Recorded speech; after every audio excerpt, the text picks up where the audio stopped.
Assalamualaikum warahmatullahi wabarakatuh. Odu injifanno baga gammadan injifanneerras jechuudha. Egaan daawwattoota fi hordoftoota keenya akkam nagaa keessanii nageenyi koo kan jaalalaaf kabajaa bakkuma isin jirtanitti isin qabu. Egaan har'a odeeffannoodhaan isiniif qabu. Akkuma beekamutti guyyaa kaleessaa musliimoonni Itoophiyaa naannawa masqal addabaabaayititti sagantaa afxiraa qopheessanii turanii sagantaa san qaama mootummaatiin harka fashalaa'ee akka ture ni beekama. Haa ta'uutii yeroo masanitti uummanni miira keessa seenuudhaaf osoo amantiidhaan waliin qoodiin namoonni muslima ta'an hiriira irratti argamanii namoonni immoo amantii biraa hordofan gama sooshaal miidiyaa fi gama miidiyaa gargaaraati irratti gochi kun gocha hunda keenya irra ga'uu danda'u jechuudhaan mormanii jiran. Dursee waniin ani jechuu barbaadu obboleeyyoon keenya kan kiristaanaa fi pirootestaantii akkasuma amantii biraa waaqeffataa fa'aa kan taatan baay'ee galatooma. Sababni isaas haalli kaleessaa nurratti ta'ame hunda keessaniifuu gadda ta'ee akkasuma gama dandeessaniin sagalee nuuf taatanii kabajaa nuti waliif qabnu nutti argisiisuu keessaniif guddaa nuuf galatoomaa isiniin jenna. Haa ta'uti wantichi kaleessa ta'ame akka laayyootti kan dhaabatee miti. Dhiibbaan gurguddaan hanga danda'amuun taasifame mootummaan sababa adda addaa dhiyeeffate saniifis wanta kaleessa dhoorge saniifis gama miidiyaa biyyattii irratti bahee dhiifama gaafachiisne jira, dhiifama gaafatee jira. Injifannoon kana caale hin jiru. Inni itti aanu afxira guyyaa kaleessaa uummanni keenya haala gaariidhaan sooma keessa oolee faxaruuf ture.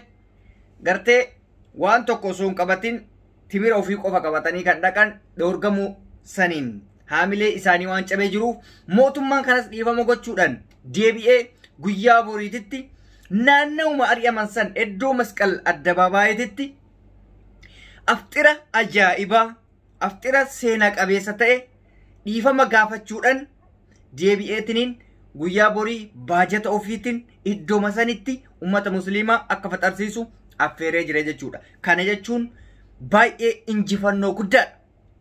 Wanti kaleessa muslima Itoophiyaa irratti ta'ame bor kiristaana Itoophiyaa irratti ta'a, bor pirootestaantii Itoophiyaa irratti ta'a, akkasumas immootu waaqeffata irratti ta'a. Ta'amees jira amma dura ragaa wajjin haasa'uu dandeenya. Fakkeenyaaf warra pirootestaantii yoo fudhadhe torbee tokko dura yookaan torbee lama dura paastar Iyyuu Cufaa Makalaakaa Saraawwitii yookaan raayyaan ittisa biyyaa achitti tajaajila dhaqee mootummaan kasasuu ni beektan. Kana jechuun dhiibbaa amantii pirootestaantii irratti gochuu argisiisa. Isa qofaa miti.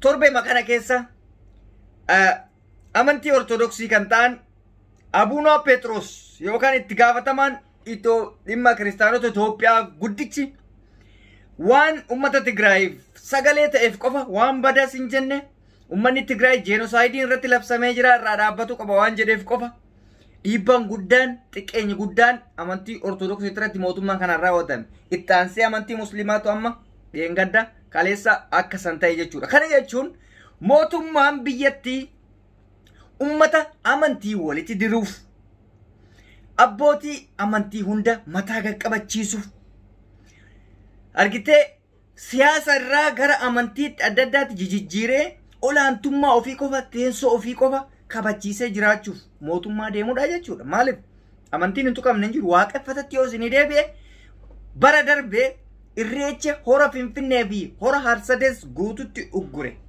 Ummata hanga murtaa'ee qofa tikkeetti seensise. Kana jechuun amantiin sun akka hin dagayne amantiin kamuyyuu olaantummaan kan amantootaa osoo hin taane kan mootummaa qofa akka ta'u argisiisa jechuudha.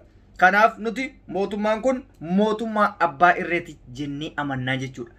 Osoo mootummaan kun mootummaa abbaa irree ta'uu baate amantii kana hunda bakka takkan tuqu, aadaa nama hundaa bakka takkan tuqu argitee ilaalcha ummataa dhiisee ilaalcha ofii qofa jala hin deemu ture. Garuu akka inni diktaatara yookaan abbaa irree ta'e waan ofii jedhu san malee waan hawaasni jedhu hin dhaga'u. Garuu fincilli kaleessa irratti taasifame guututti likkii sagalchee akka amantiin birallee hin tuqamne akka amantiin keenyallee hin tuqamne taasisee jira. Ummanni hundi keenyayyuu ejjennoo akkanaa qabaachuu qabna qabsoo keessatti jechuudha. Keessumaayyuu namni gaafa amantiin tuqamu hin danda'amu. Abbaan fedhe ani islaama ta'ee kiristaanni yoo tuqame hin danda'u quuqaman qabaaf. Maaliif akkuma koosani ka amantiin akkuma kiyya ana naguusan isaan illee guba waan ta'eef amantiin kamii addunyaa kanarratti tuqamuun sirrii miti. Abbaan jaalate itti amane waan ta'eef amantichi sun isa amane saniif sirriidha ka. Anaaf fakkeenyaaf muslimni anaaf amantii sirriidha. Akkuma muslimni amantii anaaf sirrii warri waan biras gabbaru warri amantii biras qabu amantiin sun isaaf sirriidha akkuma anaaf sirrii san. So jalaa tuqamuu qabu na jalaa tuqamuu qabu. This is equality dha kuni walqixxummaadha. Walqixxummaadha jechuudha. Addunyaatu labse waan kana dirqamallee namni amantii tokko ol qabe tokko gadi qabe taanaan suniin amantii hin qabu namni akkasii. Maaliif ka ofiitirraa beekuu qaba. Kana waan ta'eef musliimoonni Finfinnee jiran waan gaarii fi fakkeenya gaarii nu argisiisanii maaliif waan biraatti badiin kenna waan biraatti miti jedhanii akkuma isin haasaa isaanii dhageessan sanii nuti timira qabannee baane malee dhagaa qabannee hin baane. Darbannaa shororkeessummaa isaan sababeeffatan shira diinatu akkana godhaa kan isaan sababeeffatan kijiba. Maaliif namni kun kadhannaa waaqatiif deema kadhannaa rabbiitiif deema shugguxii baateen deemu dhagaa baateen deemu hiriiraa miti kan deeman hin afxaran hin nyaatan adda faca'an. Sanooyyuu waan daqiiqaa 5-10 hin caalle bar waan si ajaa'ibu keessaa hiriira sa'a guyyaa guutuutii miti hiriira sa'a 5-6 miti daqiiqaa 5 waan gizee agartee timira takka afaan kaatanii bishaan irratti dhuganii saambusaa takka irratti dha'anii assalaamu alaikum jedhanii hunduu salaata ofiititti adda faca'aa jechuudha. Waan daqiiqaa katanaatiif mootummalleen ummata kan ofitti kaase. Lana garuu irra laalu mootummaan kun balaa guddatu itti deemaa jira beektanii. Mootummaan takka gaafa baduuf deemtu homaa hometu sababni adda addaa kun odoo inni hin beekne sabti bu'a. Amma munkin kakaleessaa kana waan gaarii goona jedhanii ummata ofitti kakaasan. Asiin na filadhaa ampuulii filadhaa biltsiginnaa filadhaa jecha asiin immootu hawaasa amantiidhaan gadi qabnaan filatamuu miti maal akka ta'e eenyummaa isaa bareechee argisiise. Lana garuu warra Finfinnee kanatu yookaan warra Addis Ababaa jedhamee keessa jiraatamu kanatu mootummoota dhufaa darbaa nurratti goobsee beeytanii. Mootummaan kun illee yoo dhufu gabbaree jiraata warri Finfinnee kun. Mootummaan sunis yoo dhufu gabbaree jiraata. Mootummaan hundi yoo dhufu gabbaree jiraata warri Finfinnee kun. Kanaaf mootummaan inuuyyuu homaa isaan hin goone akka jarri gabbartu. Hin beeka waa'ee qabsoo kana jiraachuu qofa. Nagayumaaf jiraachuu qofa barbaadan. Mirga isaanii hin beekan. Maaltu akkama ergitee dirqama keenya maaltu baasnuu qaba. Maaltu nuu fooyya'uu qaba. Hii mootummaa kana akkamiin ofirraa buusna. Filannoo kana akkamitti injiban waan akkasii hin beekan. Nyaatanii dhuganii namni takka Finfinnee keessatti hin tuqinii maali kana qofa barbaadan. Kuni sirrii miti. Kan kaleessaa kanarratti hin barattan waan ta'eef barnoota gaariidha jedheetiniin abdadhaa maaliif har'a waan hamaa akkana gaafa galu rakkoo keessan gadi baatanii gaafa ibsattan ummanni duraan hiriira bahee dhumaa ture sun maaliif bahe ka jedhu isinitti dhaga'amu isinitti dhaga'ama. Ustaazonni keenyallee haa ta'u galatoomaa garuu mootu hanqinni kana caalaa waan jiruuf gara oliitii sirreeffadhaa. Rakkoon kun hundi kan dhufe hanqinoota gara olii jiranirraa. Hanqina gara olii kana kan sirreeffatuu qabu isin warra oliiti. Tokko tokkoon isin qooduu osoo hin taane walumaa galatti isinis xiqqeessuu sirrii miti. Garuu isin qeequun mootuu waan dandeenyuuf waan kana ka sirreessuu danda'u isin. Mootummaa jala calliftanii afaan bantanii mootummaan amantii keenya gaafa akkatti cabsu arguu hin barbaannu nuti. Gartee asiin oromummaan cabaa asiin amantiin gaafa cabu sirrii miti. Akkuma amma dura Jawaar dubbate san biyyi takka yoo bilisoomte amantiin bilisoomaa. Biyyi takka gaafa gabroomte amantiilleen bilisummaan qabu gabrummaa jala jira amantiin kamuu jedhe.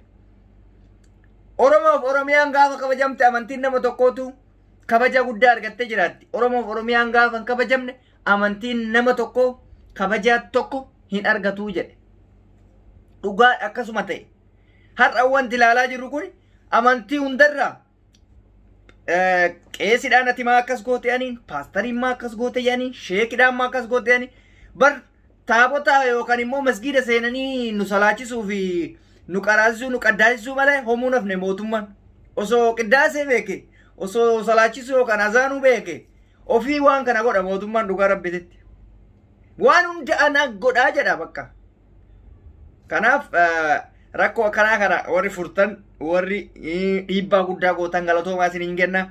Egaan daawwattoota hordoftoota keenya odeeffannoon gaggabaabduu nuti har'aaf isinii qabnu kana fakkaata. Hamma odeeffannoo biraatiin walitti deebinutti turtii gaarii nuuf ta'a. Arreedii Adam Tube chaanaala keenyaaf haaraa yoo taatan subscribe gochuun maatii keenya ta'an affeerraa keenya isin jaalanna. Assalaamu alaikum warahmatullahi wabarakatuh.